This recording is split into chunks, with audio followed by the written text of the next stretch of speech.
तशरीफ फरमा आली जनाब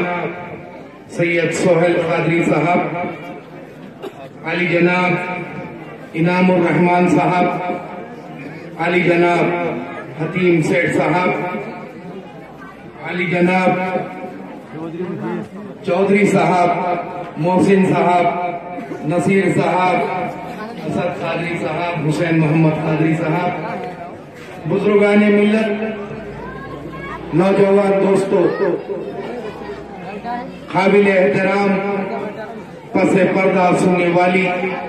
मेरी माँ और बहनों, बड़ा तवील सफर तय करते हुए आपकी खिदमत में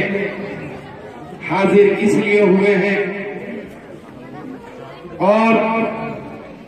ये सफर करने का मकसद, आपके बीच में हाजिर होने का मकसद बखुदा कोई सियासी नहीं है।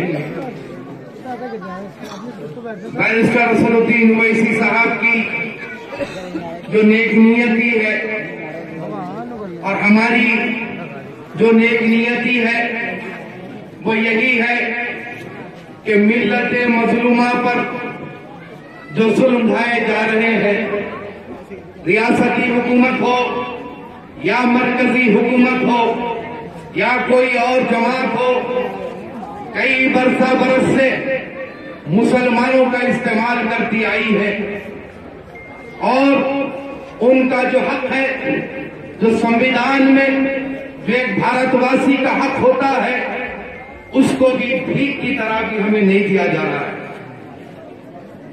ये तमाम हालात को देखते हुए मुसलमानों को एकजुट